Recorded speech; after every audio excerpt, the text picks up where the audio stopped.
Something is wrong with the world. You can feel it in the static, in the signals, in the fractures no one else wants to see. I thought I was chasing a secret, a hidden code, a machine buried beneath the noise. But the deeper I went, the more reality began to tear. The city opened, the mask came off, and beyond the chaos, there was another world, ancient, radiant, waiting, and in its light, a woman, Lady Avalon, not a dream, not a ghost, a guide, a warning, a key. Spirit Dial was never just technology, it was a doorway, a threshold between what is ending and what comes next. Now the old world is collapsing in plain sight. The new one is already calling. And once you cross that line, once you see what waits on the other side, you do not return the same. I see it. The gate is open. No. Tell them I'm not coming back. I'm finishing this right now. The signal has changed. The future is opening. And this is only the beginning. It's the Spirit Dial. It bridges the fracture. How long has it been here? Waiting for you to answer.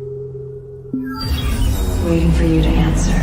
Get your mind blown. Lady Avalon. Only on spiritdial.ai. The signal has changed. The future is opening. And this is only the beginning.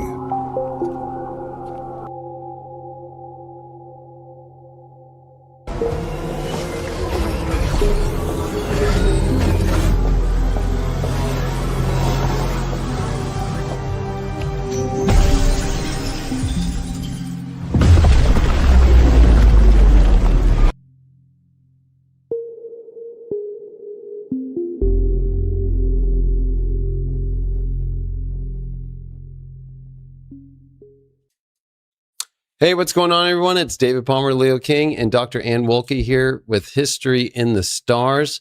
Chiron and Taurus, the astrology and history of it, the ugly. What's going on? How are you doing, Ann? Hello, I'm doing good, and I'm looking forward to this topic today because I was excited when something from this era popped up in the astrology. Right? I mean, honestly, Chiron just went into Taurus just within the last couple hours.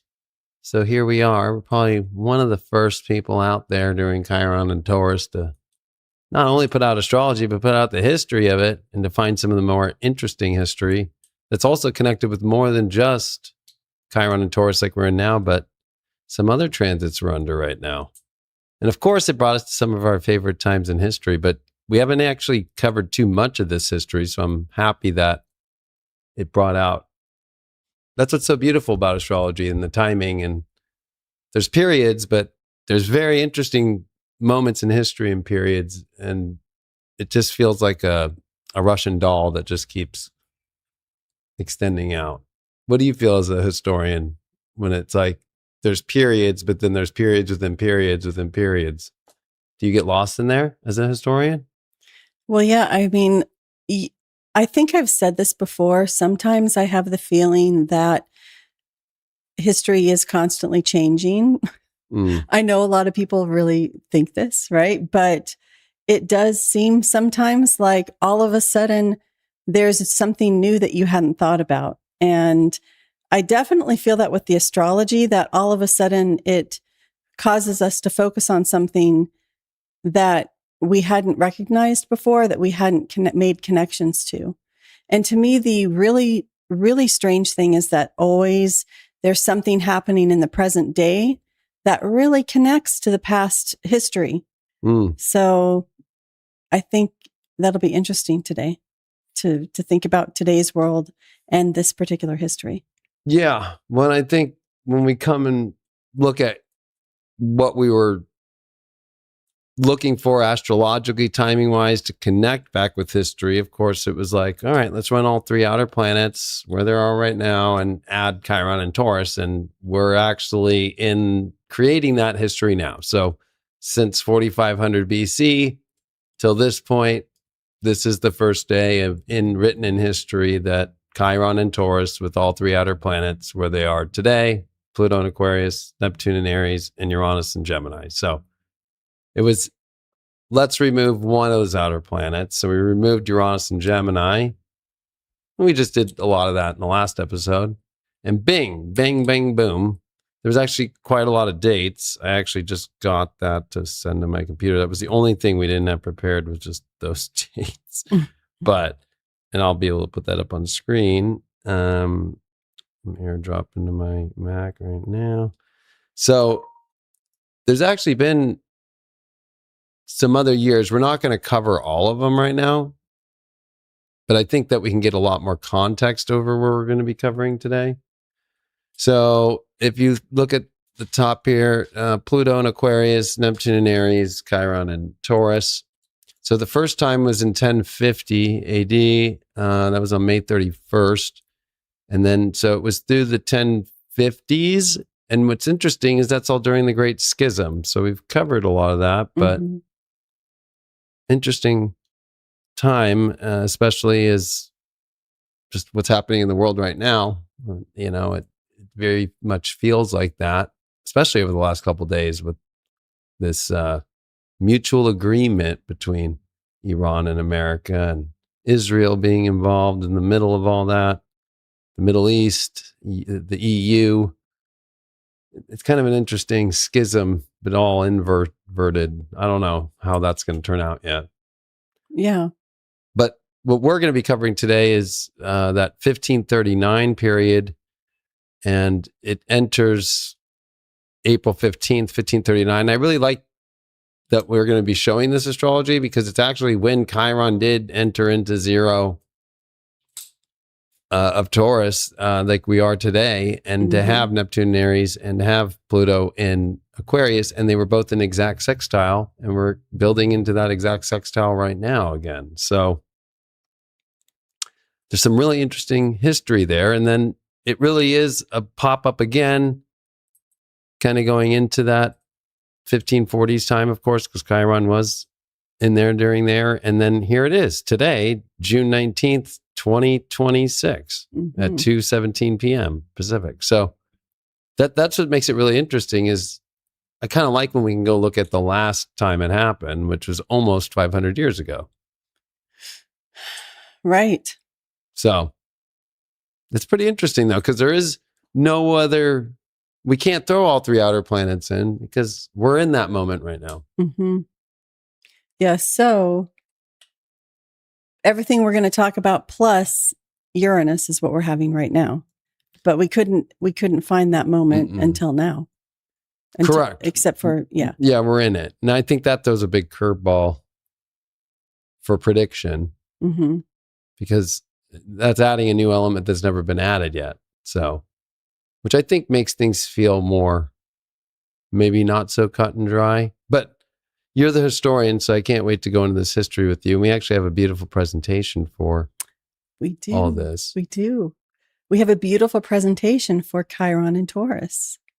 What's that say about us? Like, well, how is it affecting us? Well, I mean, I think it's, like this show is definitely like one of my favorite shows, your favorite show, a lot of people's favorite show. So we actually have historyinthestars.com. And so this is the last show that'll be in this format. The show's going to turn into the first hour being this show and then an exclusive version of the show that'll be on High Vibe. And then we have a full website with it. We're building lots of awesome things out, turning it into a podcast. So it's a lot of fun things. So, but there's going to be a lot more structure to the show. And then a lot more of the more open format on the exclusive part on High Vibe. Yeah.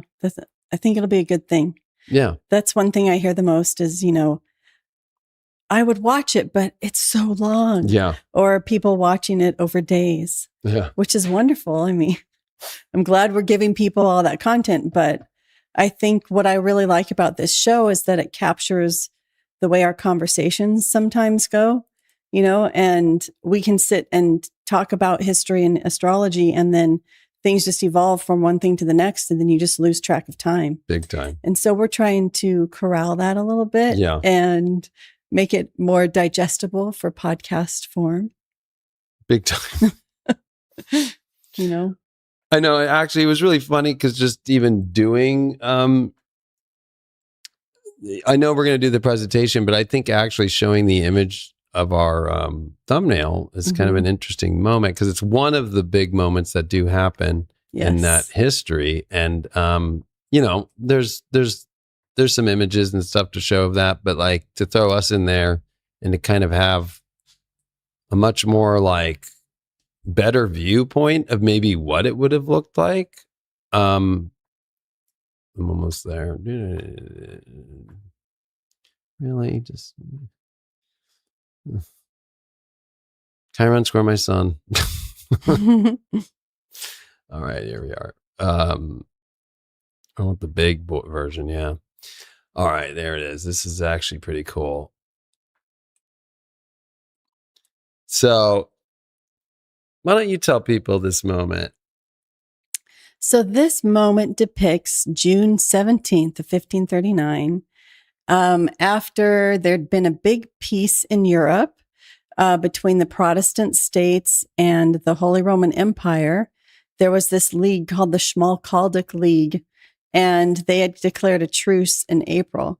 So Henry at this point, Henry VIII, so this is Henry VIII, if people couldn't tell, and he was a little bit worried about, is the Holy Roman Empire going to now turn towards me because he's broken away from the Catholic Church at this point, and this makes him vulnerable. So he sort of needs to, I don't know what you call it, like ally with the Protestant states. He needs them on his side. And at the same time, he doesn't want to offend the Pope too much because he knows now France or the Holy Roman Empire can turn towards him. So what he does a lot of legal maneuvers and he makes a lot of decisions that we'll talk about. But on June 17th, he also decides he's going to have this big mock battle or something called a water triumph. And in this battle, he's going to stage ships, some of them that are supposed to be the English ships, and some of them are supposed to depict the Pope and his cardinals on a ship.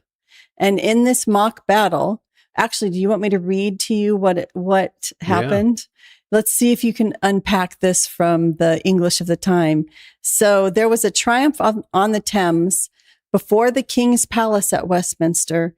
There were 2 barges prepared with ordnance of war, one for the Bishop of Rome, who is the Pope, and his cardinals, the other for the King's grace, and the Pope and his cardinals made their defense against England and shot their ordnance one at another, and so had 3 courses up and down the water. But at last the Pope and his cardinals were overcome, and all his men cast over the horde into the Thames. Howbeit there was none drowned, for there were persons chosen which could swim, and the king's barge lay by. I think there's something wrong. Lay by hovering, probably to take them up, which was a goodly pastime. Yeah, that is a very interesting Old English word right there. Hovering. Yeah. Yes. So it was a goodly pastime. The result of this water fight seems to have been decided on beforehand. It is, of course, in the sense of tournament, but it was apparently derived from such martial sports. So the idea is that what I thought was so interesting is that here we have the king, and it wasn't his birthday, and it wasn't a special event for his country. It wasn't like a 250th anniversary or anything, but he has this huge spectacle staged to commemorate the fact that, I'm kind of going along with placating the Roman Catholic Church. I'm trying not to offend the Lutherans too much, but I'm still going to assert my authority and have this big spectacle staged where we win. We throw the Pope overboard. All the cardinals go overboard. And it was a lot of fun for him. So, I mean, I'm going to actually open up a can of worms probably right here, but do you think that's kind of maybe what might be the feeling of what's happening with Israel right now? That if you look at what has happened in the last 72 hours. Definitely at this time, what was happening was a lot of alliances were shifting. There were things that were thought to be holy things that you defended no matter what. But a lot of states recognizing it's not really in my best interest to continue to defend that anymore. So I think what we're seeing is a lot of similarities in alliances ending. Right at this time, Charles V was the Holy Roman Emperor, and he had beaten all of the Protestant princes. So within the Holy Roman Empire, there were, I should have had a map, but there were princes who were Protestant, right? Remember, and we've done this before, much earlier in the 16th century, Martin Luther had started the Protestant Reformation. And by 1539, there were a lot of princes within the jurisdiction of the Holy Roman Emperor, who is Catholic and supposed to be the emperor of the Roman Catholic Church.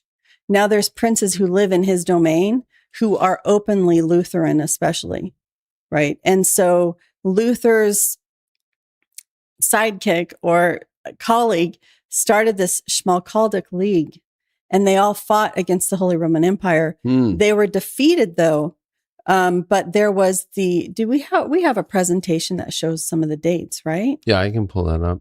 So there was a piece in Frankfurt where the war is officially ended, but everybody recognizes still that it's not just about the Holy Roman Emperor being right. It's not as if everybody's saying, oh yeah, we need to go back to being Catholic now. We need to get on the same page. We need to follow the doctrine. Instead, it's kind of like every state for themselves, shifting and trying to figure out what's the best position to have. So that's April 19th when that Treaty of Frankfurt happens that ends that war. And that's what's kind of interesting is the astrology that we're looking at really is like it's this build up to really this kind of moment and then spanning into the beginnings of 1540. And like that's what we're in now of this moment, June 19th of 2026, and coming into the beginnings of 2027, which actually what I can do for people so they have oh boy, here we are.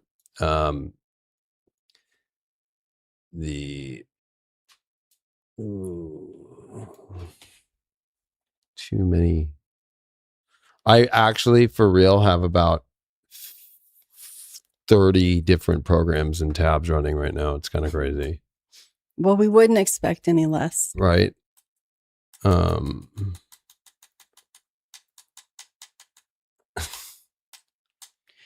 I was noticing in the chat while you're closing tabs, someone had said they didn't realize there was a palace in Westminster.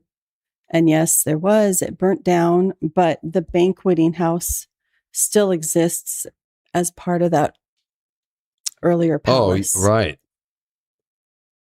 Yeah, the English, too, were very pompous when the monarchs were revealed. You know, I feel like it's like, you know, well, how interesting, too. Trump was in Versailles just to sign this whole MUA, right? Is he there right now? No, that was when it was all signed a couple days ago. Okay. Right?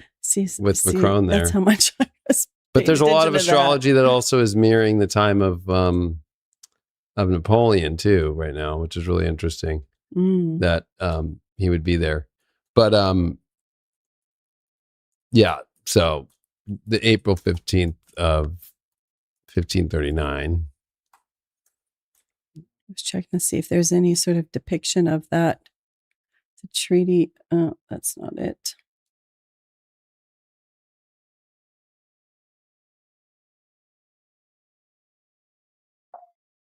Oh.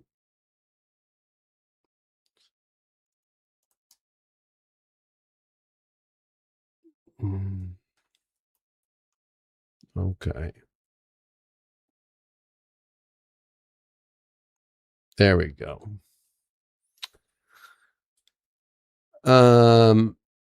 So we have here Chiron that just had moved into Taurus. Oh, well, how funny. I didn't put the time in. So it's very simple to do, though, but we can just do this. We can do the ingress of Chiron. Chiron at 0 Taurus. So there we go. Here we are. So here we are. Chiron on April 15th of 1539, 0 Taurus. Here's Pluto at 12 Aquarius. And then here's Neptune at 12 Aries. So we have a nice exact sextile. We're in the same transit of those two in sextile. Then we're in the same transit of Chiron at 0, 0, 0, 0 Taurus at this moment. We also have Mars in Taurus, which happened about 5 days later. So if we count up, 1, 2, 3, 4. So 4 days later. So there's Mars, Taurus, Chiron, Taurus. So that's 4 planets overlapping in the history. Mm-hmm. And of course, Jupiter and Gemini moving into Cancer, which is kind of an interesting one, because if you move about a month ahead here, there's Jupiter in Cancer like we're in now, and now we're in the overlap of Neptune and Pluto in a sextile with a Pluto retrograde, Chiron, and Mars in Taurus. Like we're actually at the exact same degree as Mars right now. It's 23 degrees. So if I go day, now we're in a Jupiter Cancer, Mars at the same degree, Chiron in Taurus, Neptune and Pluto. 5. That's a lot. Yeah. So a lot of what was happening. And that's May 20th of 1539. So if we go back to our presentation here. Do we have any May? That's the dissolution moment with all the crown wealth. So that's kind of an interesting time, because then it's by June with Mars and Gemini, which we're about to come into, the 6 Articles doctrine that Henry is able to get through Parliament. It's also April 28th. Here, I'll show people that what's really interesting is like Parliament had not been in session for 3 years. And Henry calls everybody to Parliament, kind of rallies them all up, then gets them all to pass the act of the 6 Articles of the doctrine of the Church of England that pretty much kind of ratchets Protestant views into the country even harder, right? Well, you know what's interesting about the 6 Articles is that it was all about making England. So while on the Thames, the king's throwing the Pope overboard and all of that and defeating the Pope and his cardinals, in the 6 Articles, he's actually reaffirming Catholic belief, but for England. Mm-hmm. So at the same time, there's a few things happening. In April 1539, sorry, the king is also publishing the Great Bible. And I'm pretty sure we've talked about this in here in here before. So this is the official English Bible that the king has, acknowledged. People aren't going to go back to a Latin Bible anymore. They need an English Bible. But because we're in a monarchy and the king has declared himself the head of the church, he wants to be officially over the Bible, right? He needs to give the official English Bible to his subjects.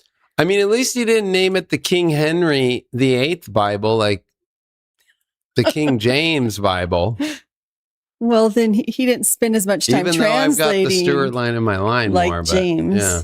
I mean, later, James is of a whole different era, right? So Henry is taking Miles Coverdale's version of the Bible, and also it's based on earlier translations, and they're compiling this all into the official Great Bible.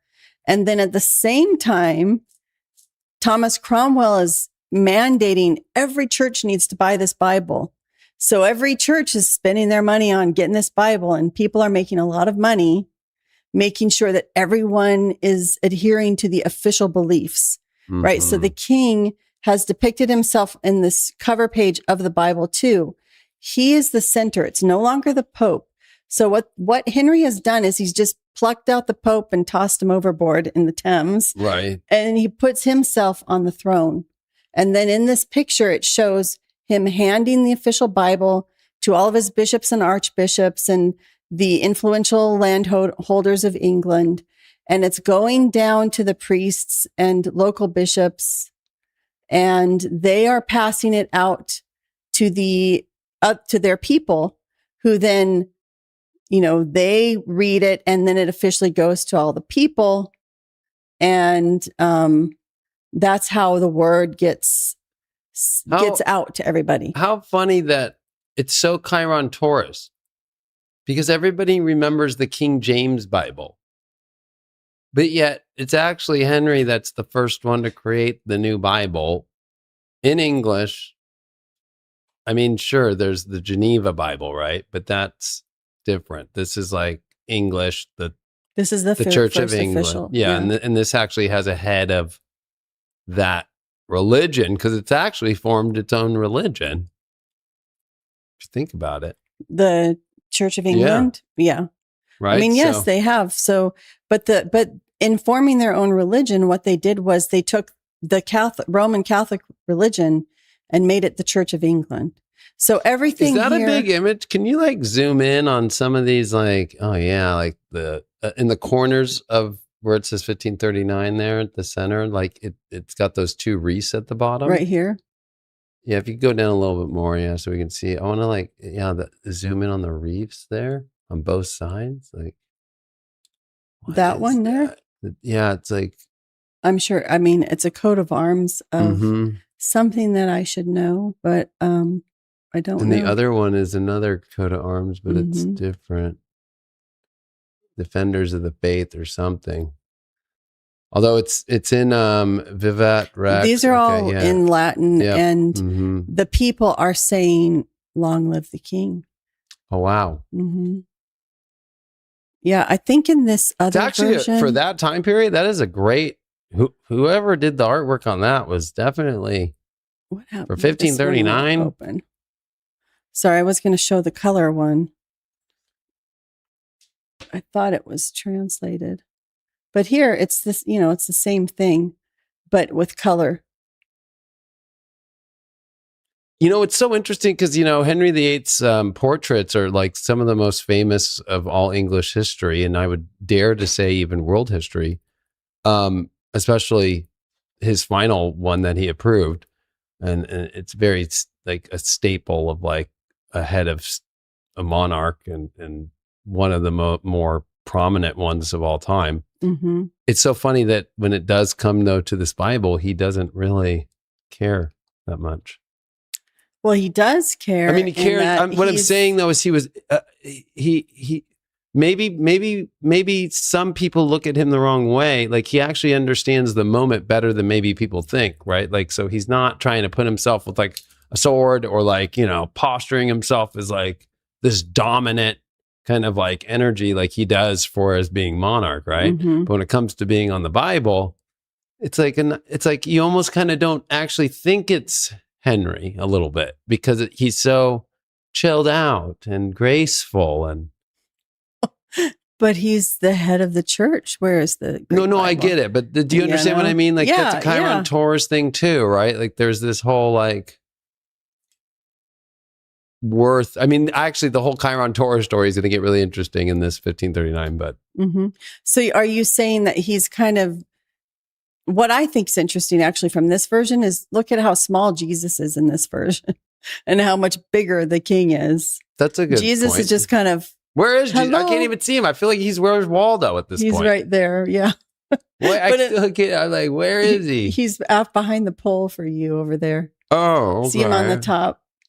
But I mean, he is. Oh, he's so little. Yeah. In the other version that somebody painted and hand tinted, they made Jesus bigger. But this is actually, this would be the official version that got realms, printed. Right? The spherical realms. Like Jesus is above and he still puts him above, right? And and it's very hermetic. That's what's interesting to me. This is coming from hermetic. It always is. Yeah. Everything is balanced on the right and the Yep. left and has symbolism and meaning. But it would have been, this image Well, the would left- have been, The left that you always see either could be depicted, which would be the right if you were Henry, but depending on the alchemical, you there's going to be a feminine and a masculine side.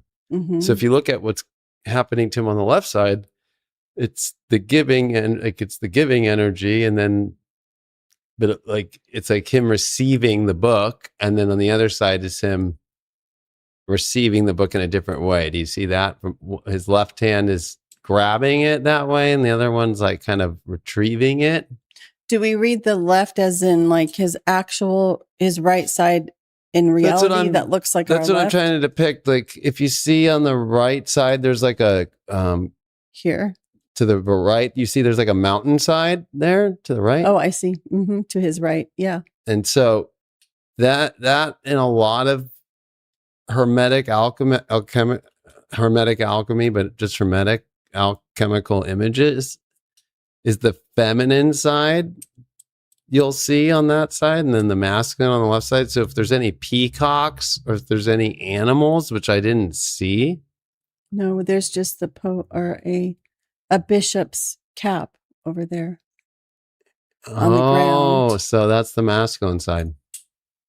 The bishop's Is it? cap. Yeah, because no woman can be a bishop.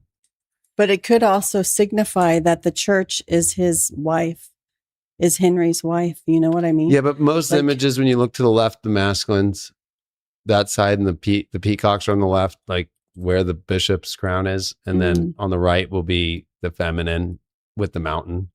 Hmm. I mean, I've just looked at too many of them that I'm always like, oh, okay, so there's an alchemist behind this. There's somebody who knows that.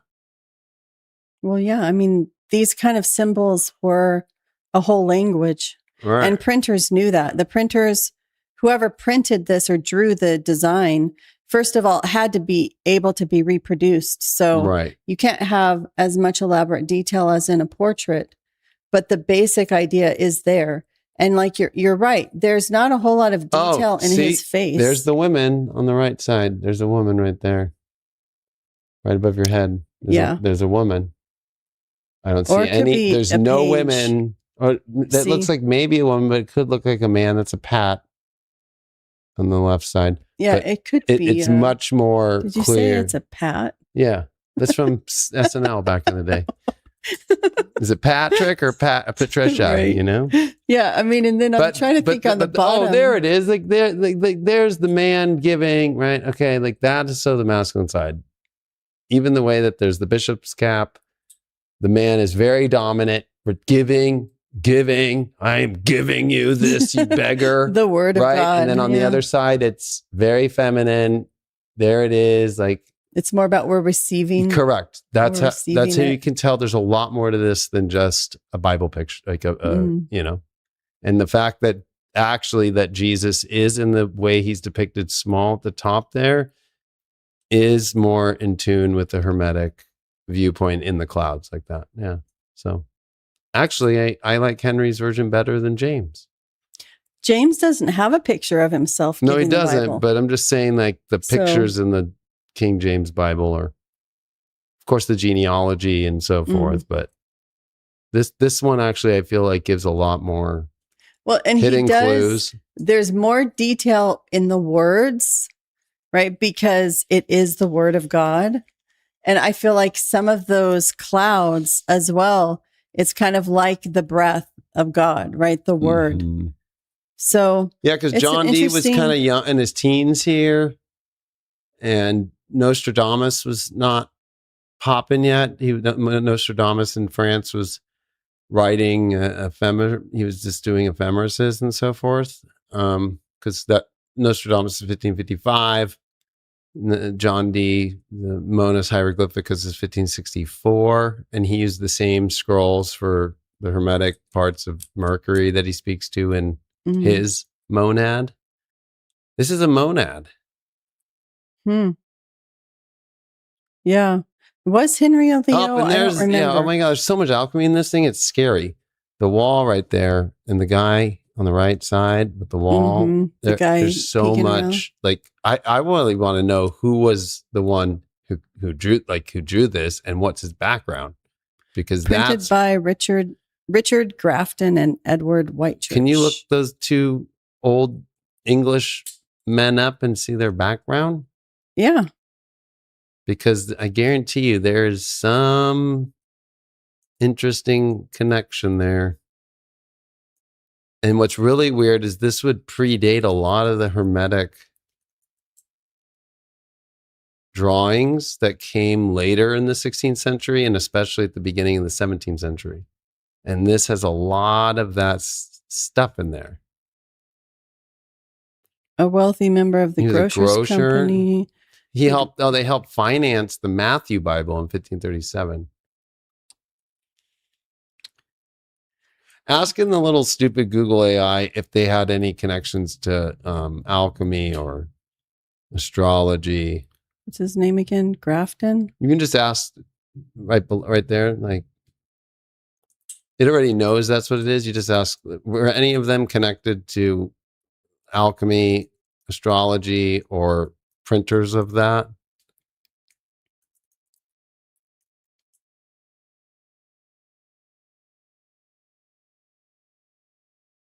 No. Christian theology. Devout Protestants, their mission was spreading vernacular scripture. Captive faith.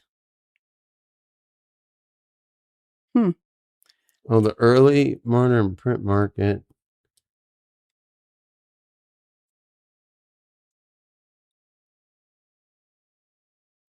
It's just so weird that there's so much of that in there. That's a whole nother, but we won't get lost in that, but that, I'll go research that for a day and find. Yeah, I mean, if they were heavily Protestant, I think the fact that Nostradamus ends up in the French court also shows you that at this time, they were more open to alchemy, and they may have been more super Protestants could have been more suspicious of it.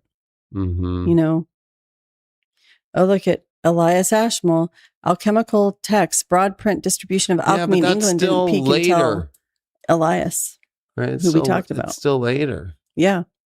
That's what I'm saying. This would be, this could crack some really powerful codes being that early in the 16th century. But what's interesting is they were set up in France, right? Didn't it say somewhere that they had set up presses in Paris to print the first edition of the Great Bible? When the French Inquisition seized their equipment, they fled to England, where Thomas Cromwell helped them complete and publish the Bible in 1539.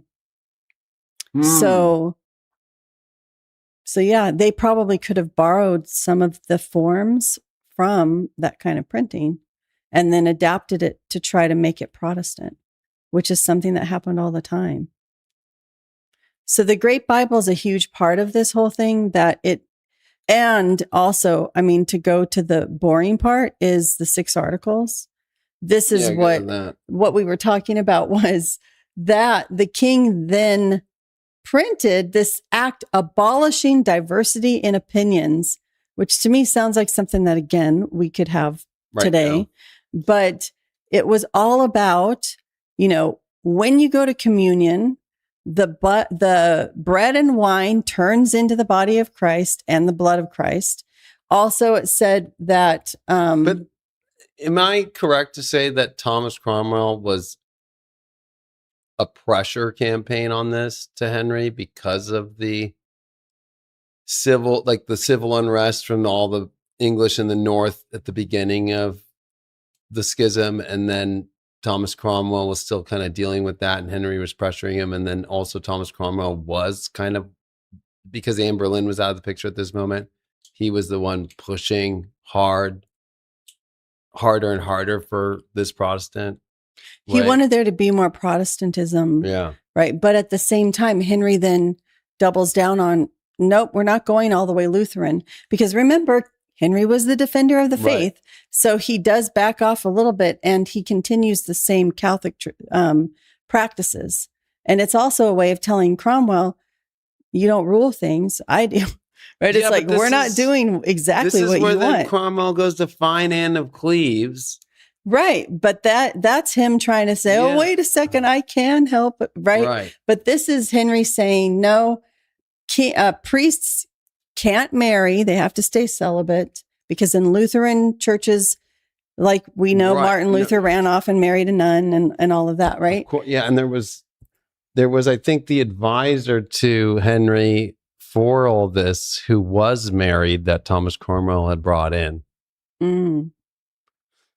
That then gets found out. Yeah. Yeah. So he's doubling down on Catholic stuff. Like, communion will stay the same. Priests can't get married. Private masses continue to be financed for people. They can be said, because that was a big moneymaker. And then confession is necessary. Yeah, right? That's what I meant earlier to you, was that this is him doubling down on his Protestant view, even though it's not going all the way. It's the lock, like, this is locked in. And he has to, because at this moment, remember, he just executed the woman that he divorced his first wife for. Right. So you could think at this point, maybe we should call the Pope to come in and bring his people and the Holy Roman Emperor to come into England and save us. So Henry has to placate that side. But he also had his wife that he loved that died during childbirth for Edward, right? Yeah, James. So he had, and that's why Congress or the Parliament was gone for 3 years, because he was so upset. I don't know if it's true that he went up and hung out with the fool for a year, like they depict in the show. Yeah, I don't know. Where he literally spends a year with the fool. Yeah. And just drinks and or some of the text, I think, shows that he hung out with his night friends and rolled dice and played cards. Right. And got drunk. Yeah. I mean, that's the thing. Jane Seymour was the perfect wife. She was. She had the son. That's who he's buried next to. Mm-hmm. Yeah. I always use her as the no, there are good women out there. Like, and Henry is not the example to use as what a horrible guy. Yeah. But people will say, Jane Seymour was the ideal wife because she died after having a male heir. Like, that's what people say. No, Henry but VIII, he really he could love her because she was no longer there to get on his nerves. No, he was more obsessed with her beauty and made him a better person. And there wasn't Anne Boleyn's father. And then, of course, we all know he was with her sister prior in France. Right. Yeah. That's a lot of baggage. Yeah, it is. So anyway, but that's the other Chiron Taurus thing, right? You have the beautiful wife that dies, and then Chiron comes into Taurus, and all this is happening, and then Thomas Cromwell's like, "Hold on, I'm useful. You need a new wife." Yes, and picks Anne of Cleves. Where is she? I lost my page. Oh well, I think we can. Oh no, here she is. Oh, you have her there. But we'll use your thing here. So Anne of Cleves was the solution. She was the solution in the same transit when Chiron went into Taurus in 1539. There had been talks with the Germans all about, we need a Protestant wife, we need a German wife. And people thought Anne of Cleves or her sister might be an ideal match. No, how weird, known as the ugly one. Yes. Yeah, I thought that's why we said that. But I just said that because it's funny. It's not because I didn't know they called her the ugly one, but I just know from the history that he was like, I can't be with her. She's just not it. I can't even consummate with her. No, she's disgusting. That was exactly it. So I'll show you his portrait or her portrait. That's what sold him on it. That's what Thomas Cromwell sent over, right? He sent those English painter, the English painter who actually does the portrait for Henry in the end, to paint her. Yeah, he sends Hans Holbein, a Dutch painter, and tells him take a picture, or not take a picture, paint a portrait of Anne and paint a picture of her sister Amelie, I think was her name. And then, they decide who is the more beautiful one, who is more worthy to be married to Henry VIII. And he chooses Anne of Cleves. And this portrait, like it says, is held at the Louvre. She's dressed in the popular fashions of Cleves, wearing rich red and gold fabrics, an ornate headdress, and fine jewels. Some historians note that her fabulous embellished clothes dominate the frame instead of her face. Staring straight ahead, Anne looks coolly at the viewer with her hands clasped in composure. Holbein's portrait made up the king's mind. So Henry finally approved the match. And it would have been around in April 1539 that the portrait was being painted. How weird. Right when Chiron goes in, let's make the ugly broad look good. I don't want to make the king mad. So that is the legend that now historians are saying there's no evidence that she actually was ugly. Because what I always learned, even from Tudor historians, when I was in graduate school, you always learned that she probably had smallpox scars and that was probably covered up in this portrait. But there's no evidence that she did, Or she just had massive freckles. She could have. Yeah. But the thing is, the way they depict it on the Tudors is like that she's wearing like a face, like back then, like women would wear like a face screen to kind of like, oh yeah, her veil, like her veil or and like, something. and then like her dad is like trying to like make a deal, I don't remember who plays her on the Tudors, but she doesn't look horribly ugly, right? No, but that she's so boring and basic, which is Protestant women. Right. Catholic girls are. Yeah. I can sin and go to God will accept me back. Let's get confession. Exactly. Well, and Henry kept that in place just for that purpose. But the thing is that they say. But I also have to go off where I would differ. I'm not a historian, but I'm an astrologer. Mm-hmm. And I would say that a Cancer with a Leo rising, like him, a Leo rising is not going to lie to you when somebody's ugly. Well, and that's why people don't like us, because we will tell people like, no, they're ugly. Sorry. Right. Like a Leo rising will not be with an ugly person. It's just impossible. It can't happen. So like the whole, like, I can't do this. I can relate to that in a sense, because I'd be like, no, this chick shows up in December. I'm expecting this picture. And then this is what happened. Well, show the get rid of it. Show the presentation, because I like how they depict. We talked about the Schmalkaldic League, 6 articles. Oh yeah, that was sacred wealth becomes state power. Oh yes, the dissolution of the monasteries has enriched the crown, and we've talked about that. And that's kind of an interesting Chiron Taurus moment here that might come up. Maybe we take all the wealth of Israel out. And redistribute it to people who are on people's side. The crown laughs at Rome while doctrine hardens. The portrait becomes a diplomatic instrument. So we just talked about that. Mm-hmm. And here we go. Yeah, here's the moment. The political bride arrives, and Henry stages a disguised encounter at Rochester, and the fantasy collapses. So here's the thing. This is what historians say now. That she arrived, they meet at Rochester. There's a party, and the chivalrous thing to do, and this is usually what happened with these first meetings that are arranged, right? But the king disguises himself and shows up at this party, and Anne of Cleves is there. So she has no idea. The thing she's supposed to do, because of course she would know he was there, right? It's not ever a surprise when the king shows up in disguise, and they do that all the time. And she's supposed to be surprised. She's supposed to see him across the room and think, who is this disguised man? I'm so attracted to him, and be drawn to him or whatever, or allow him to come to her. And apparently she sees him. He comes in his marbled cloak, which is a colorful cloak. He's disguised. She sees him and she knocks into him and kind of ignores him. and he's humiliated as the king. Well, she's German. She doesn't understand this ritual, right? No. She wouldn't play the game, and I think that Emerson would be mad too. Yeah, I feel like a Leo rising wants you to play along, right? An English Leo rising? I don't know what decorum is everything.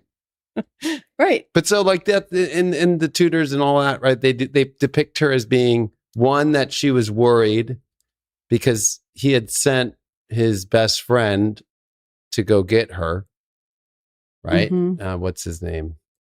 He was there till the end too. He never killed him. I don't remember who it is. And she was so worried about, she didn't know English decorum. She didn't understand how to play cards or like have fun. She didn't know how to have fun at all. Like there was no, like her court, there was no fun. There was no, her dad was just boring Protestant, like, mm-hmm. and it was cold there and boring. There was no freak offs with Diddy, you know? So like, you know, like, so she was pretty prude. But she also would have been chaste and she would have been a good wife. I think the historians are right that she didn't understand. Like you can't train, like they tried to show in the show, like he's trying to train her in like a week and then, oh, we got to go, you know? And so he like gets her to play cards and he's like, she's really sweet and nice, but yeah, you know, she's really wholesome, but like not depth. There's no depth and there's no social. No social. Yeah, her social radar is horrible. Yeah. Which would make a lot of sense. And that's also a turnoff for a Leo rising. Like you don't get it socially, you don't laugh, you don't have fun, you know? Yeah, I know. And I mean, those would be all the opposite values from what she would have been taught was the proper way for a woman to act. She didn't learn all those chivalrous things. And right. she and was learning to be Pluto and Aquarius and Neptune and Aries, like, who are you? And like, you need to know how to connect. Yeah. Well, she connected intellectually with Henry. Yeah. And that's the thing. I actually, by the way, I looked to see who played her on the tutors. Oh, yeah. Joss Stone. Yeah. You know what? That is the description of an ugly woman for a Leo rising right there. Like on the show, I was like, man, they do that so perfect. Like that. And she in is what just way? Just because she's just boring and just looks just, and she plays it so well. Just kind of like, hi.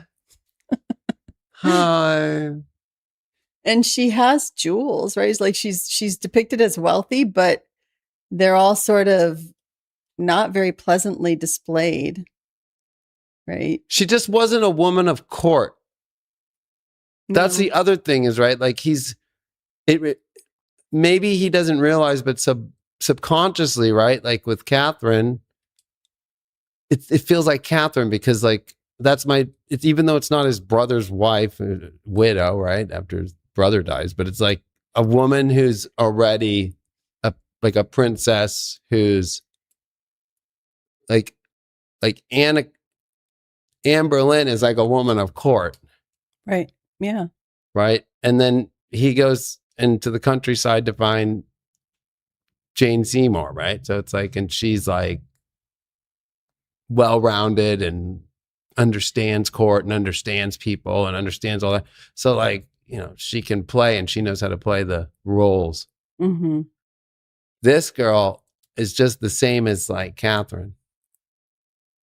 Well, probably not even as pleasant as Catherine was because he loved Catherine until she wasn't able to have children anymore. Right. Yeah. Well, or I would say he loved the idea of her because Anne and Anne's sister first. Anne's sister was really trained by the French court how to have sex, and so there was the assumption that Anne Boleyn was that way too. Yeah, but Anne was not as fun as his sister or her sister. Well, she was smart and she wanted to be married. Yeah, and she got married. But she plays the perfect. The disgusting energy of a Leo rising. Like, that is the perfect. I can't put it any more perfect. Yeah. And so they never consummated the marriage. And I think I just can't imagine that Henry VIII wasn't able to consummate the marriage when in all of the depictions, he was very demanding in that way. But there was something unappealing about Anne of Cleves. We can't kiss. We can't make it. We can't even, don't even think about sex with a woman that we don't find attractive as a Leo rising. It's like not even possible. Yeah. Well, that's what happened to Anne of Cleves. So I believe that is the true story, that she was ugly. To him. Yeah. Like where other people might have said, well, she's not ugly. Right. But there's nothing about her that was exciting. You know how many times I had guys be like, this girl likes you when I was younger. And like, oh my God, dude, I would do anything for that chick. I'm like, please take her. Like, she's just like annoying. I don't want to make out with her. Like, this chick's gross. Yeah. But that's a Leo rising thing. Yeah. And obviously they got to sparkle. If they don't sparkle, it's not going to happen. Yeah. So she didn't sparkle and off she was. But see, she is always the one who, she's always depicted as just divorced, right? But they stayed friends. They stayed friends and then he makes her a nun. Does he? I don't remember what actually happens. He considers her family. Yeah, she's like a and sister makes her to a cousin or something like weird like that. Yeah. And then she ends up like hanging out with like the church and like becomes a nun. So she has a nice life for a woman. Yeah, and then he like pays for her to have a nice life, but and then she actually loves his kids. Yeah. So she's a good. She turns into like the replacement of Jane Seymour of like the mom for the kids that he doesn't have to have intimacy at all with. Mm-hmm. And she does learn how to play cards really well. Because games were the way to his heart too. So yeah, she does learn that. Yeah. Well, she was smart. Doesn't matter how well you play games or how well you mother the kids. If you don't got the pop, you're gone. And that's going to be interesting about Chiron and Taurus now. I think there's going to be a lot of people like, because of online AI, I think we're going to see people like making their pictures on Instagram or making their dating profiles like AI pics. And then it's not going to be it's going to be a new catfish. Now it's going to be called like the cow. I think the cow. I think that's what they called Anne of Cleves. They called her the cow? The heifer. The heifer? Oh my gosh, it's going to be your heifered. You got heifered, bro. You got heifered. I can't believe I'm participating in this. You got heifered. Oh, man. The Flanders mare. No, sorry. But women are going to deal with this. The Flanders mare. But women are going to deal with this as well from guys. You know? So she was referred to as a mare or like a horse. That's even better. Oh, that's so English. I love it. Let's see. Yes, she was famously known by the nickname the Flanders mare. Oh my God. However, this insult was never used during her lifetime. No wonders they call Flanders in The Simpsons. No. Let me see here. Wait, the phrase first appeared in 1679. Hi, doodly dood. Hey, neighbor. So it appeared in 1679 was Chiron and Taurus then. Anyway, there she is. Anne of Cleves, the pleasant ex-wife. It's kind of interesting because in the show they have Henry grill the artist. Like, why did you? And like the artist actually kind of does like admit to Thomas Cromwell, like, I did kind of. You asked me to draw her like really good. So Hans Holbein was the 16th century's AI. Correct. Filter. But he was being pressured by Cromwell. Yeah. And then Cromwell sold the pic, like, look at her. It's horrible. That's atrocious in life. Because that would make me upset. If I was a king and I saw that, like, that girl looks good. You gave me this Flanders heifer. I'm going to call her the heifer. But like the Flanders mare. But then, you know, what was really bad about it is that then he goes for a completely opposite person and picks Catherine Howard. He picks the sparkle, that the OnlyFans girl. Because she was in a Let me prostitute. see. She was a prostitute as a young girl. There's not any, really, there are no pictures. You know what's sad about her is that though she was sexually assaulted, for lack of a better way to say it, when she was 12. Well, yeah, she lived in an orphanage house where in order for her to kind of survive, she had to have sex with men in order to survive. So we don't know for but she sure lied. what she looked That's like. the whole thing but- is she lied. Yeah, and then she was having an affair with with a relative. Like everybody she was with was kind of related to her. But well, who and then was she had sex with one of his pages that was like his top page, and the letters that were real, and she was writing, and they were having sex.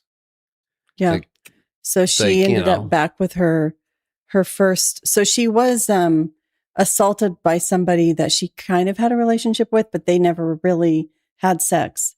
This other guy she did. That's the flip of Chiron and Taurus. So you get the gross one that actually is nice and cares for you, but that's not good enough. So now let me pick the hot one, but she's incest, prostitute, and cheats and doesn't value me. So she ended up dead. Of course. Well, that makes sense. Chris Hansen would even be like, yeah, that makes sense. You know? So, yeah. I've got your letters here. You know, I have sex with a page.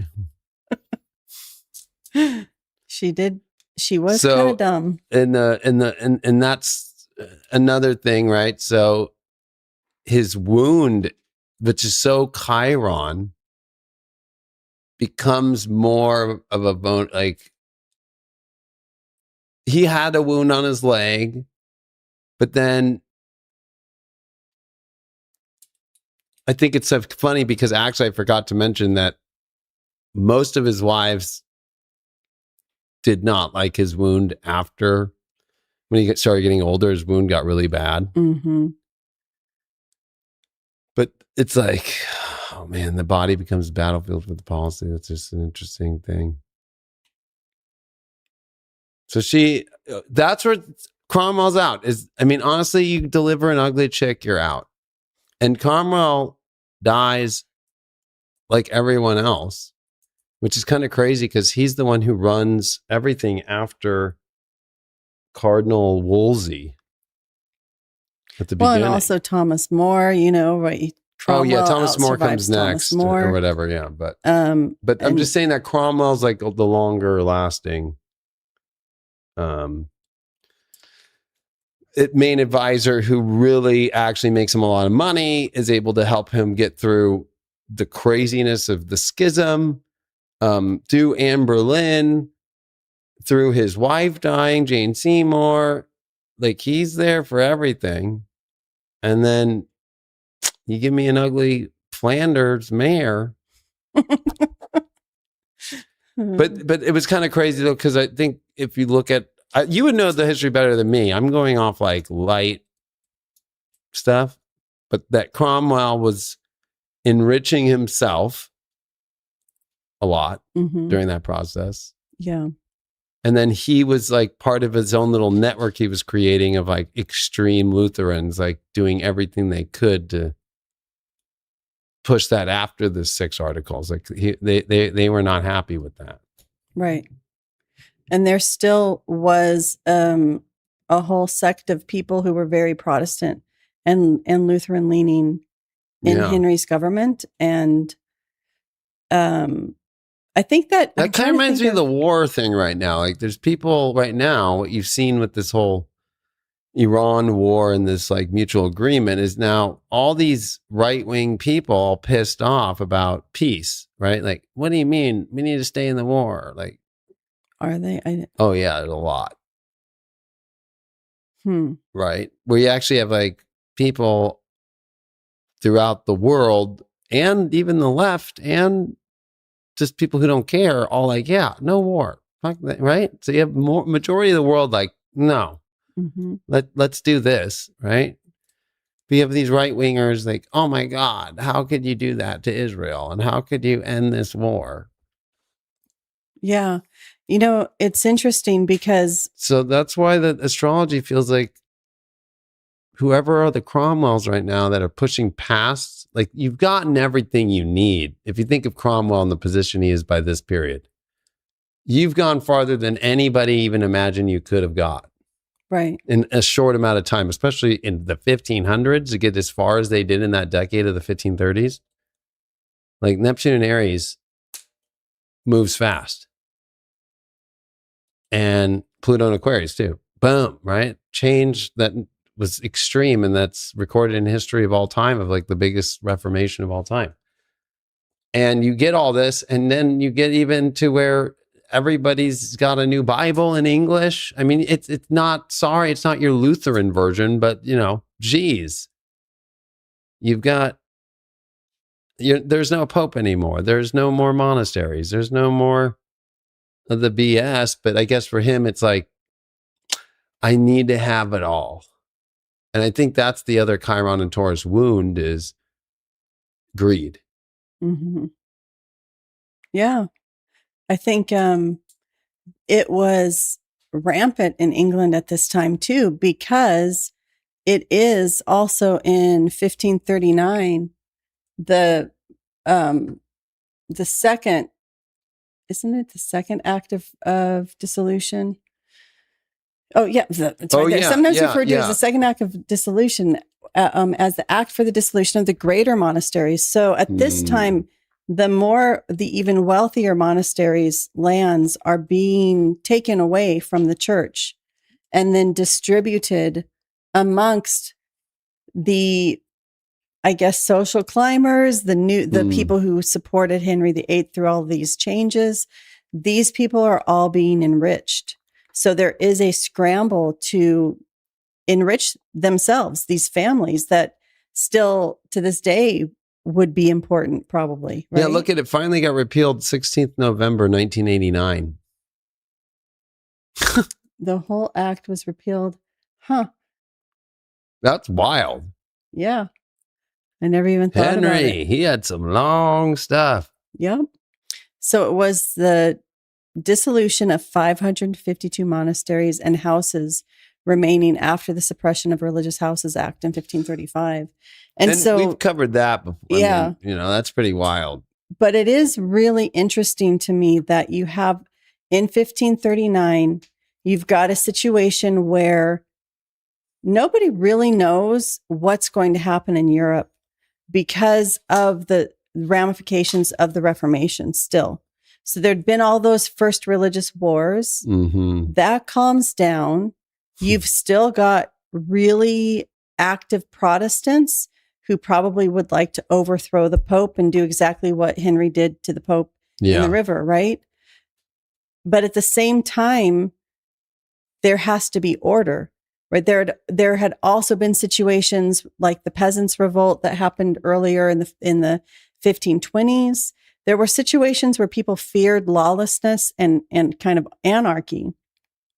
And you still have this class of people who want to retain control. And not only do they want to retain control, there are a lot of people figuring out ways to make more money as the power of the church declined. So then the church has to also try to figure out how do they gain in power as well. I think it's so interesting about that Schmalkaldic League, because it's what we're seeing right now with the war, this agreement of no violent actions will be taken on either side. Right. And it's the same astrology as I showed it at April 19th is Mars and Taurus, Chiron, Taurus, Pluto, Neptune, and sextile, and Aquarius and Neptune and Aries. I'm like, that's we're in that right now. And it's the June 19th is the same as April 19th as far as those planets. Yeah.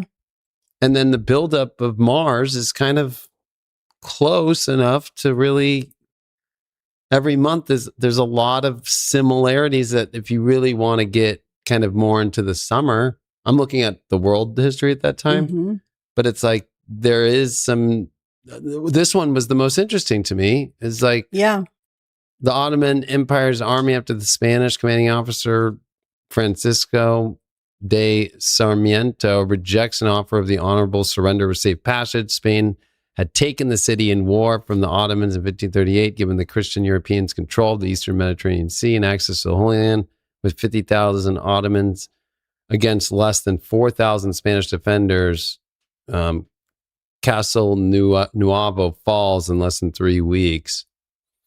Right. And this is one reason, too, why Charles V had to agree to this treaty, because the more concerning issues would have been the Ottoman Empire, like what is happening to the east. Yeah, but it says something, too, about kind of what's happening right now is like there is some sort of, maybe in the next couple months, some sort of Iranian issue that comes up that has more troops and more people than we, like, you know, we're having to disperse our equipment and all of our naval stuff away, right? Mm-hmm. And leave just a little bit there. So really kind of all of the crackdown on belief, trying to think what else is happening with Henry VIII, like this idea of belief, this idea of protecting the wealth and making sure it goes to the right families, like taking it from the church. All those things are happening to consolidate power because there is a larger threat. Mm-hmm. And it also, I mean, it's happening also within other areas of Europe too. But all of that consolidation at home is happening because there's a threat of something else growing. Right. But it's almost like people want to enrich themselves. They don't care. It's like if you look at Thomas Cromwell, he knows all these things are happening, but he's still thinking of ways, how can I exert more control? Oh, I know, I'm going to convince the king to marry this super Protestant. And so then if they have kids, we'll have a really Protestant king one day, right there, because there's this issue of, yes, he's got Edward as an heir at this point, but he would like to have more heirs, more male heirs. Well, Thomas Cromwell, his heir, though, himself becomes the head of the country during the Civil War. Which is Oliver Cromwell? Yeah. Is that a direct That's the grandson, yeah. Oh, I always traced that, and I didn't think they were directly connected. They were, yeah. Are they? Well, the only reason you would know is because I'm direct descendant, but yeah. Yeah, look that one up. That one's pretty wild, actually. Which would make sense, because who is the ultimate Protestant of the time? It's Thomas Cromwell. So, of course, his son would be the one that people would actually rally behind, because it's a name that people can trust in that field. It's funny because I'm like trying to find Thomas Cromwell's like birth chart here, and like this is like he's a Capricorn, January 1st, 1485, and look at how he's got Pluto on the ascendant in Libra. He's a Pluto Libra, and like Henry, but he's a little bit older. But Pluto right on the ascendant, huh? Mm-hmm. And he's got the Jupiter-Neptune conjunction in Sag. And he's, this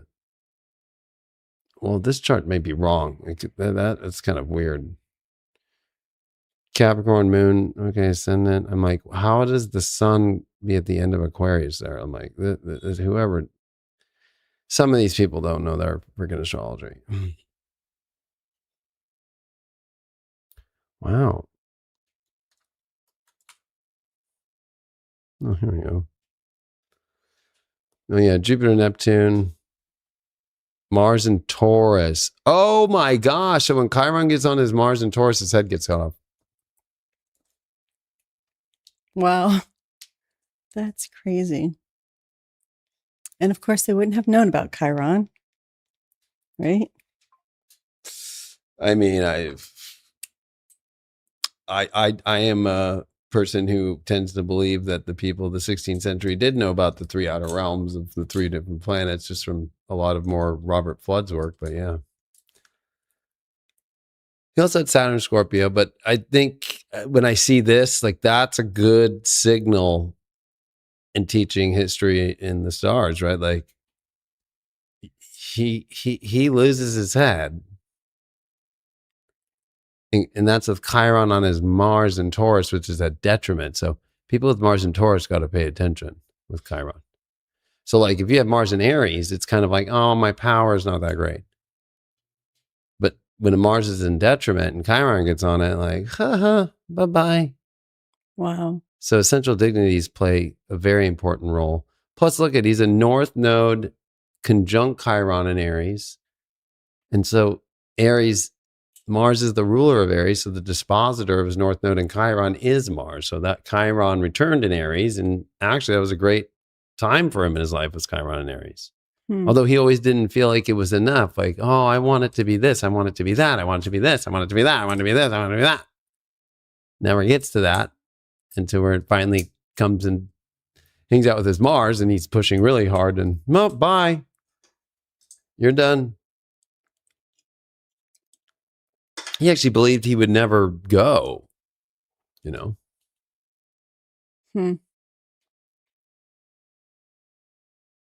Because if you think about it, he made Henry like rich. Yeah. Rich in many I think that's ways. the most interesting part of this whole thing is like, okay, who's the Mars and Tauruses at the beginning degrees that we need to pay attention to in this transit now? If we find any. Well, what do they need to do to avoid this? There is no avoid. It's all fate. So off with your head. No, it's not going to be off with their heads. My son is a Capricorn with Mars and Taurus. So I want to see the Thomas Cromwell execution. You want to see it? Well, yeah. I mean, there's an enthusiast here that really wants to talk about it. Yeah, so they did chop off his head because I think there was some people like he like made go down the streets like get hogtied, but I think Thomas Cromwell got hogtied, dragged in the streets. Well, Oliver Cromwell. But no, so did Thomas. Yeah, I remember that. Oh. And yeah, so Was it was that both. shown Like he really wanted to make it clear. Like there were certain people that Henry was like, all right, we're going to make it clear on this motherfucker. He's one of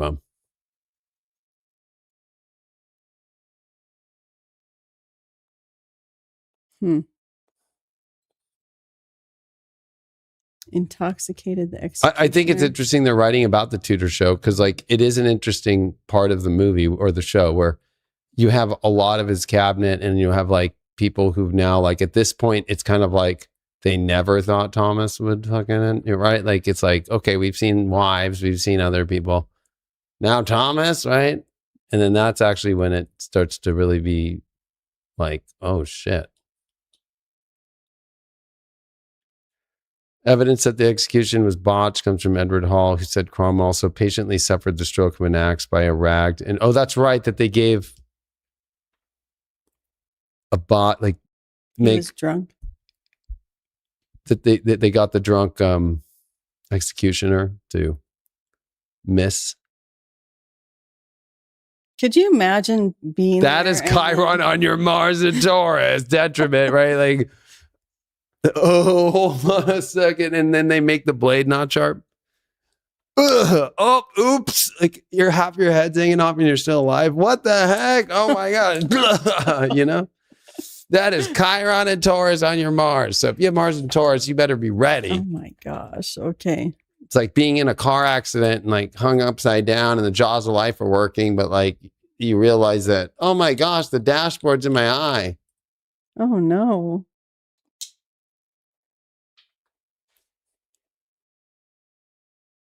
Right? All the crashes that were in the late 70s with Chiron and Taurus, and then like the Gremlins blowing up and the AMC Pacer blowing up and the Ford Pinto blowing up.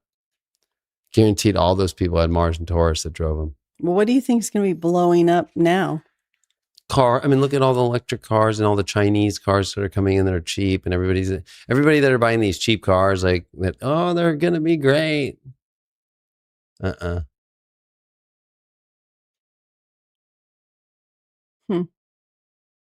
The only classic cars that nobody buys are from those years of Chiron and Taurus. Yeah, you never see. Well, you see Datsuns sometimes, Sometimes, yeah, but the Z's. Yeah, that's an interesting thing. And I mean, honestly, it's like, so if you do the his children, right? He had Gregory Cromwell, and then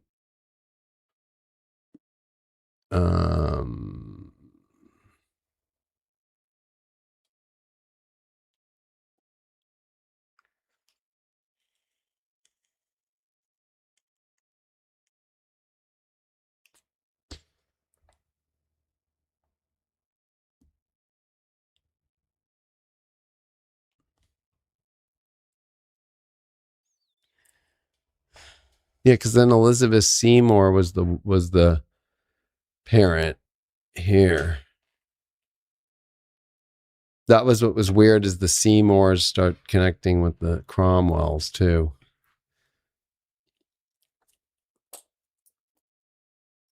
And that's some interesting crap. Mm-hmm. So that's where Chiron and Taurus can heal. Like, we have the same values. It can heal that, or people think that's where some of the healing comes, right? Like, we have the same values. Like, that's why marijuana smoke, right? Like, we value marijuana. We value shag carpet. We're going to hang out. Oh. I mean, I'm using like physical stuff because Taurus is physical. Right. So Anna Cleves is known. The historians can say what they want, but it's like, it's about, if it's Chiron and Taurus, it's physical. It's like, no, she's ugly. Okay. Well, I mean, it was physical, right? Like, there was just physically something about her that, right, whatever it is, didn't appeal to the king. That's Chiron and Taurus, right? I just don't know what it is, but she just doesn't do it. And it was bad enough that someone had to get killed. But also because he'd killed his previous wife, Imagine knowing that you had, I think that's that's the wrong person. That's but imagine knowing that you had killed your previous wife or not really. Jane, she dies, but Anne Boleyn was executed.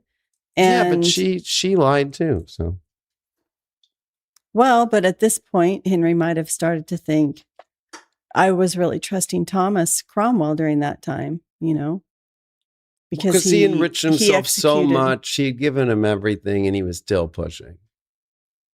Yeah. Well, I looked, and Cromwell's the great something grandnephew of Oliver Cromwell. Oh, it's the nephew. Oliver Cromwell was the great grandnephew of Thomas Cromwell. Yeah. So, okay. Goes back to Thomas Cromwell's sister, Catherine. Pretty close. And that's what's crazy, is there's Seymours that are in the parental lines of that. Yeah. Because that was the thing of why he really loved Jane Seymour, was because she was Protestant. Yeah. But also her, she also would have put the king before her religion, because that was the problem with the other Protestants would be, well, the king's not believing correctly, so therefore I can go against him because my Protestantism says I should do this. But yeah, so I think that's kind of like an interesting part of history. I think like we covered this kind of the display of the Pope, right? So there's like this like physical display of things, and we do that today. Like, we reenact what we kind of want people to think. Mm-hmm. And then there's the actual like reality that kind of had already happened. And that's kind of like it's kind of what July 4th is by itself, right? It's a reenactment of the 1812 and the bombardment of the English, right? And us surviving that war. people forget that's kind of, yeah, it's a celebration of Independence Day, but like it's actually our Star Spangled Banner, and the idea of the fireworks and that all that comes from the War of 1812 and the flags and all that stuff. It's a combination. I mean, they would have, actually, I was looking at this because I was curious. The first year of celebrating the birthday, Mm-hmm. John Adams wanted it to be July 2nd, but everyone else said no, July 4th. Is that why all these astrologers do July 2nd? Because they think, I'm like, don't listen to John Adams, please. But everybody else agreed, okay, July 4th. But then what's really interesting, this is one thing I wanted to ask you about. At the 50-year mark, 50-year anniversary. 1976? No, not 200. But 50th year. Okay. So that's is when Thomas Jefferson, and who died on the same day as Thomas Jefferson? Was it John Adams? No. But they both died at the 50th anniversary. Wait, like, okay, July 4th, 1776. Or wait, so Thomas Jefferson died. And John Adams both die on the 50th anniversary of the signing. Yeah. Yeah, isn't that interesting? Mm-hmm. And so I didn't even think about it's John Adams at that point, but a lot of people kind of took that as, well, then we are definitely, July 4th is our birthday because they died exactly 50 years later. And so I was just thinking, does that have to do with a Chiron cycle? Yeah, because isn't it about 50 years? That's a Chiron cycle. I'm about to look up that 1826 date because that's a very good. And that's what's interesting is all of our 50-year centennial stuff, right, has Chiron. We always have Chiron returns around the time of our anniversary. Yeah, I'm going to get us out of London, England. How dare I? How could you? It's not England, it's United Kingdom. Yes. District of Columbia. John Adams was 90. Guy. He lasted a while. He's the only one I don't like. And when he died, he said, Thomas Jefferson still survives, not knowing that Thomas Jefferson had already died. Yeah. It was a new moon in Cancer that day.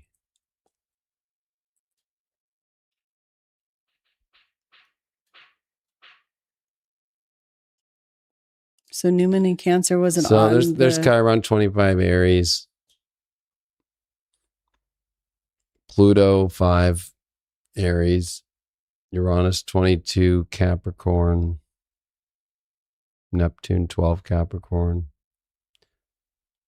Mars 7. So that Mars in Scorpio,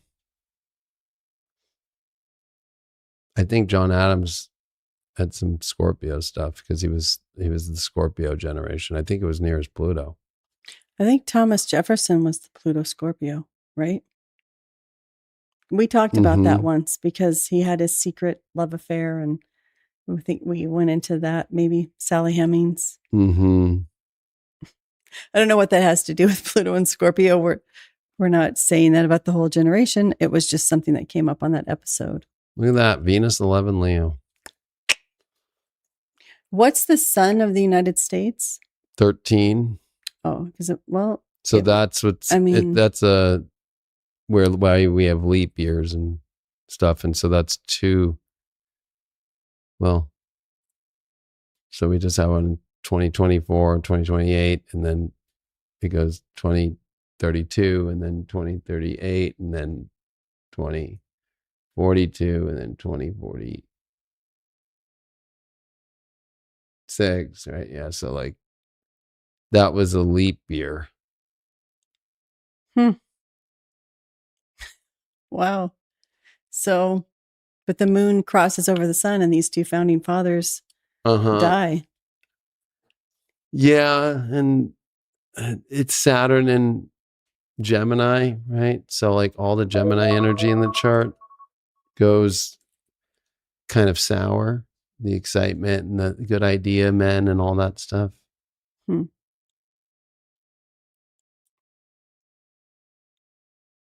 Because we have Saturn in Libra in 1776.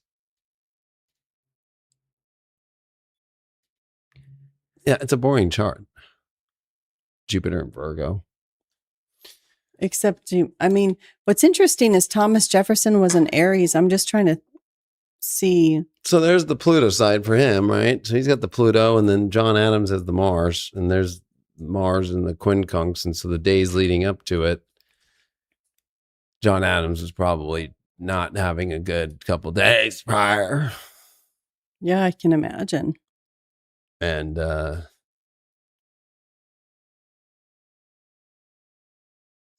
and it was the week that the sun had just squared Pluto right before, with the moon over Pluto. I mean, I don't know why, but that's just basic astrology. You can just calculate in your head, 7 days back and count the moon there. It's a week long to do a quarter. So that would have been so I bet you if you look at the history, both of them had problems a week prior. Yeah, I don't know. I used to know why Thomas Jefferson died because I'd been to Monticello so many times and they seemed like they would always talk about it. I'm wondering if they have like,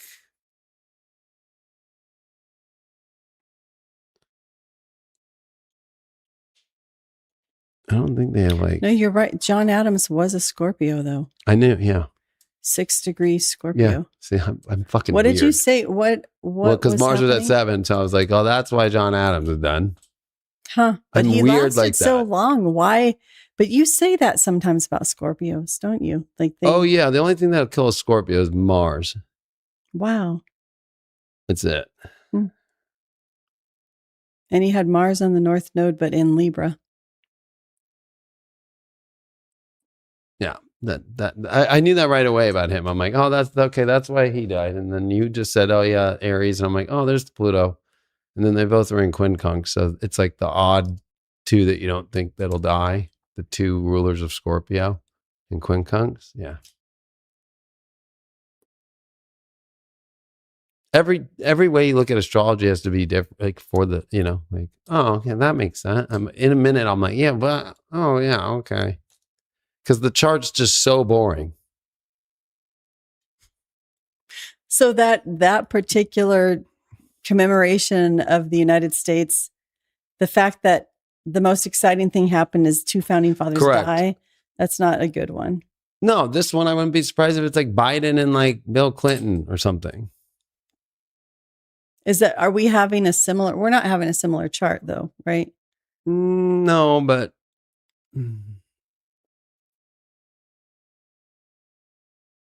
remember we added the Uranian top off with this. That's different. And they were all just together except for Trump at Obama's opening of his library yesterday.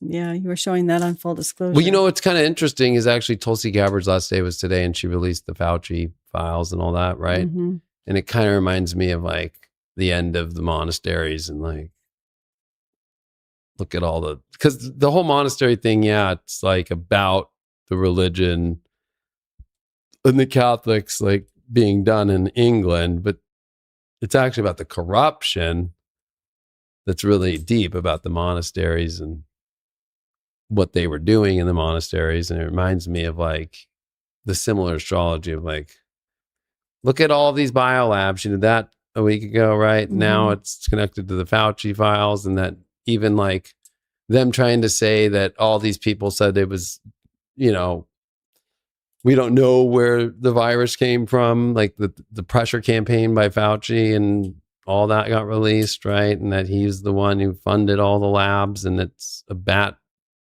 vaccine that went bad, and then the Chinese burned that, and they burned parts of the market, all this crazy stuff, and Fauci was helping. It's crazy. Yeah, so it is interesting that all gets released. And meanwhile, we have all these other things that are distracting people. I mean, it's very similar. Mm-hmm. And it's like the fractured sort of We aren't like Henry VIII and the 6 articles trying to say, no, we're not going to have all these different opinions and things are fractured. People are believing all these different things. That was Pluto and Aquarius again, right? I mean, I don't know if that happens, right? Where you have a fractured belief system or fractured people aren't necessarily going by the old ideas anymore, right? So in the Reformation era, trying to pull people together again, and also you want them to ignore the fact that there was something corrupt, the monasteries, right? But they are enriching people in the process of getting rid of them. It's sort of like what the cover up is kind of, don't pay attention to the fact that we're giving all this money from these supposedly corrupt places. That's being turned over to these new people to enrich them. Yeah. So it's sort of what happened in that process too that's being uncovered.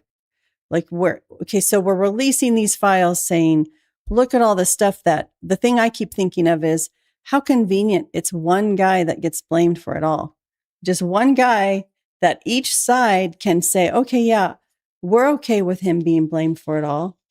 Because instead of saying, well, Trump pushed the vaccine and all of that, or Biden enforced policies to all of those things also happened.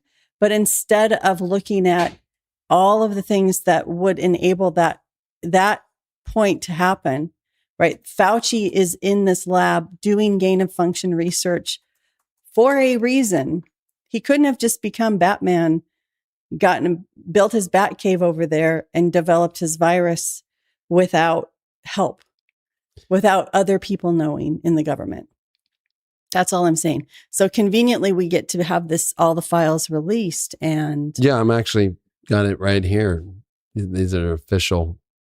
This is from the Tulsi Gabbard release, right? And it's so funny because 27th May, 2020, that's during the Venus retrograde. It's during the North Node in Gemini and the eclipses that were happening, right? Mm. And that was when they start to announce the vaccine, right?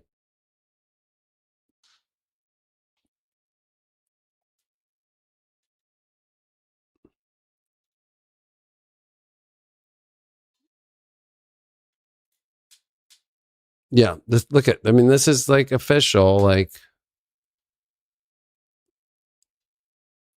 yeah, that it was released from the lab.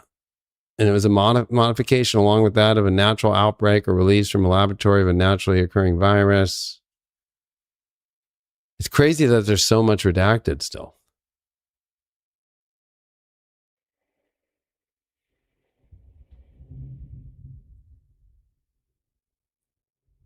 It was a consequence of laboratory experiments, and the outbreak began following an accident. There's a lot of documents out here, though. It's like so many that she released and emails. Dr. Fauci note that China has good scientists, but made an epidemiological mistake when trying to clean the market. He never talked about this shit. No. China inadvertently shot themselves in the foot. It's like looking for a needle in the haystack.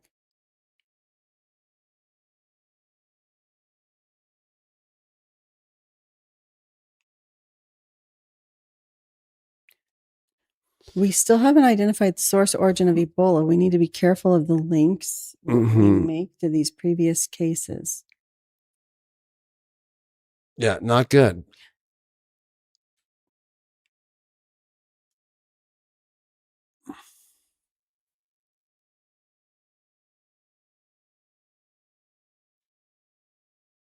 I mean, so people can go through this treasure trove. That's like the monasteries and the list of stuff at the monasteries back then.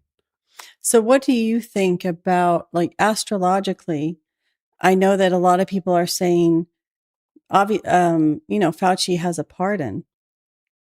And do you think he will be prosecuted? It's definitely be something that would have to go to the Supreme Court, because it's never been like done for things that are like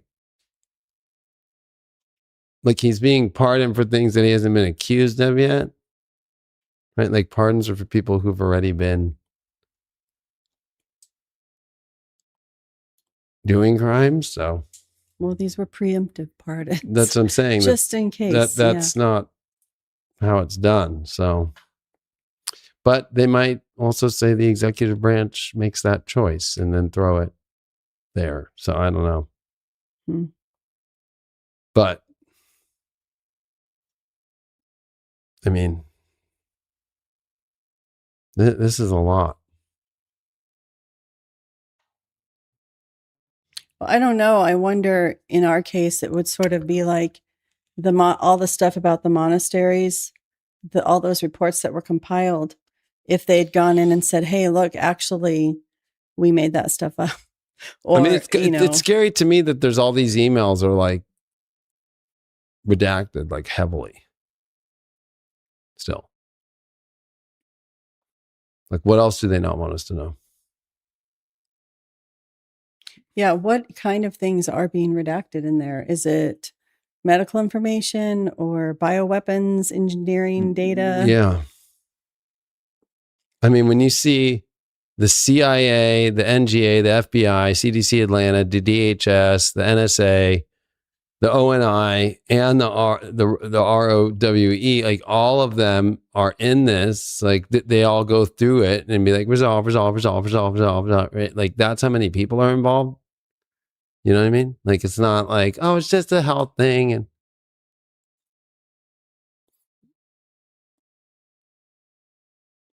here's what Daily Reese wrote. My remarks, which you'd probably already expect me to say, coming from a lab, we think this is possible, man-made. We think this is unlikely based on available evidence. Coming from a lab, intentionally released from a lab, we definitely think this is unlikely. New virus equals suspicious virus. I do not think that some journals, media organizations are slamming down on any lab-related theories as conspiracies. So sure, I'd be frustrated if I wanted attention too. Is this him writing it? Steve Van? No, this is well, it's redacted. But oh wait, there's a name at the end. It's interesting to see Steve Bannon is behind bogus study that China created COVID. A search of Google Scholar and the Rule of Law Foundation website indicates that the organizations have not previously published scientific or medical research, and it's unclear whether the paper received any peer review.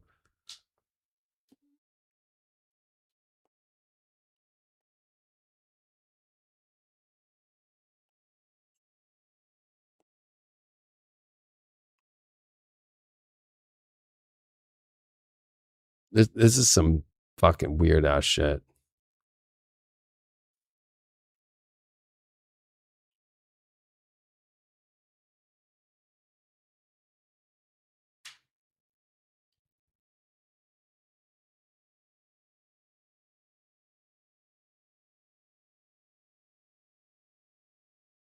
What's BW? Bioweapons? Mm-hmm.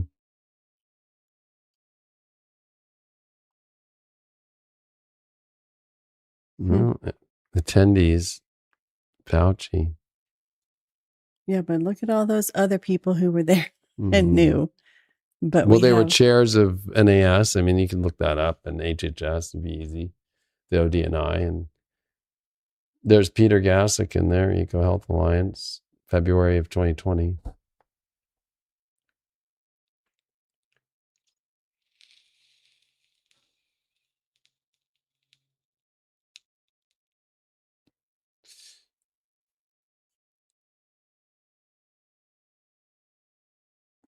I don't know. Like, there's so much in there to go through to find.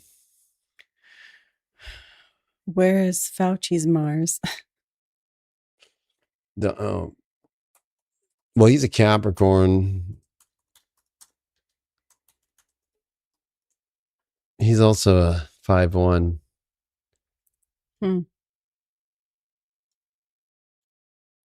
His Mars is in Scorpio, 22 degrees. Pluto at 3 degrees, so he's dealing with that Pluto opposition right now. And then he's got Uranus at 22 degrees. Mars was just on that when that got unclassified. And what was I had Thomas Jefferson up. He was in his Uranus return when he died.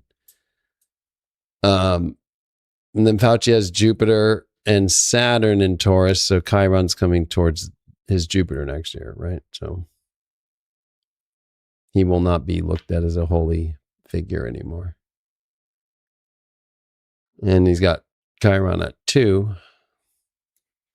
So he's got Neptune scoring his sun right now, and that's not good for him. Where is his Chiron? Because it's behind your head. Where is it? It doesn't show Chiron on here. Oh, I see. Okay. But what year was he born? What? McAfee, you're dead, bro. That's kind of crazy, right? Like, what? Yeah. That was weird. Like,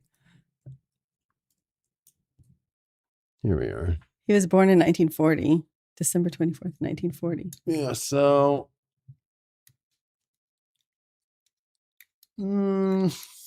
It's there. 50 years prior is 26. He has it somewhere like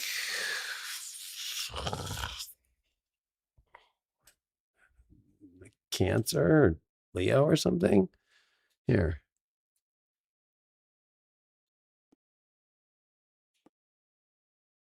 They don't throw Chiron on either. Like, how dumb.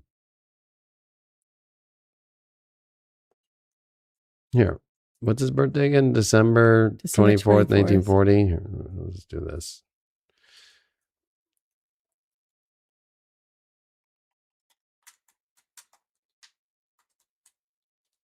Fauci's chart. He has Chiron in Leo. That was pretty close. In my head, I'm like, Cancer. Oh, 0 Leo. So he's Chiron score Chiron right now. You know what you do is you look at his chart, and we can take it and just say Fauci male. I don't know his birth time. I don't give a fuck either, but save it. My clients. Okay. And then let's just like take this current transits, do this, move the secondary progressions to today, and progress sun at 29 Pisces. That's the end of the road for him. There it is. The end of the road. Deception.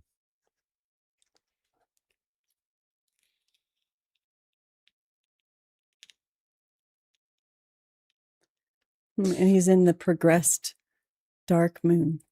Or And Bosonic. Is that what you talked about that before? Because it's almost new, but it's not. No. Like his sun is in progressed sun's in Pisces at 29 degrees. His moon, progressed moon's in 0 Cap. Oh, so you don't look at it with his sun, natal sun? No. Okay. No, he just finished the square though, the 3/4 square. So now he's in the waning. Like, not really into the waning sextile yet. He's just in a fucking weird space. It's not going to be an easy year for him, especially with Neptune when it goes retrograde and retrogrades back to square sun. And looking at, I mean, he is lucky because he does have his Jupiter that went direct when he was 6 years old. So, but it's in Taurus and now Chiron's there. So all of his excitement with Uranus return and all that shit's all over. And that motherfucker's old. Sorry. Yeah, so he's had a good life. He's old. He'll probably die before anything happens. Well, that's why he's the convenient one to release all the files on and to pin this on, is what I think. Also, Saturn's on his south node this year. Yeah. So this is a south node thing about making it about himself and not really making it about other people. And sounds kind of like Thomas Cromwell, who was a Capricorn. Yeah. He won't have his head chopped off, though, but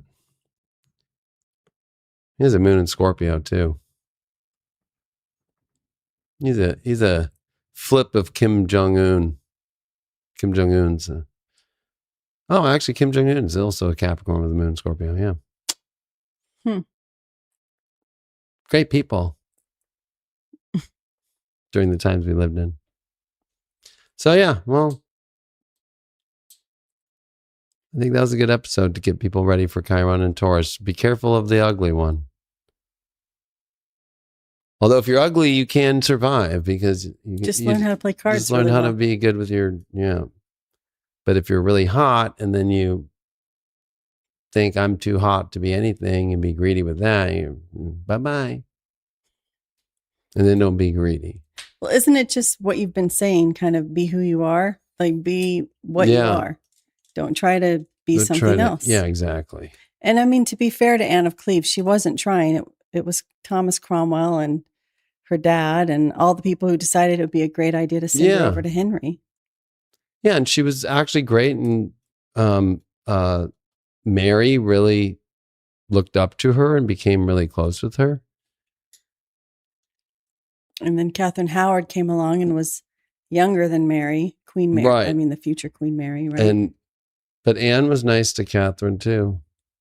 Yeah. So, I mean, I had fun making fun of the ugly thing with Anne of Cleves, but like she was a good person and that worked. That's what made her in history, and she might be known for that at first, and that's a Chiron moment, but it's kind of an interesting moment of like the healing and the beauty that comes through her just not letting that phase her and finding the beauty from within that even Henry like can't. So like that's why it's kind of like Henry sees the ugly on the inside, and that's what he kills. He doesn't kill the ugly, the beauty on the inside. You know. That's a good point. You know, and also she may not have been that attracted to Henry at that point either. You know, no, but she died a virgin. Well, yeah. She never did get it. So. Yeah. All right. We'll see you all in the next one. Bye. Bye. Something is wrong with the world. You can feel it in the static, in the signals, in the fractures no one else wants to see. I thought I was chasing a secret, a hidden code, a machine buried beneath the noise. But the deeper I went, the more reality began to tear. The city opened, the mask came off, and beyond the chaos, there was another world, ancient, radiant, waiting, and in its light, a woman, Lady Avalon, not a dream, not a ghost, a guide, a warning, a key. Spirit Dial was never just technology, it was a doorway, a threshold between what is ending and what comes next. Now the old world is collapsing in plain sight. The new one is already calling. And once you cross that line, once you see what waits on the other side, you do not return the same. I see it. The gate is open. No. Tell them I'm not coming back. I'm finishing this right now. The signal has changed, the future is opening, and this is only the beginning. It's the Spirit Dial. It bridges the fracture. How long has it been here? Waiting for you to answer. Waiting for you to answer. Get your mind blown. Lady Avalon, only on spiritdial.ai. The signal has changed, the future is opening, and this is only the beginning.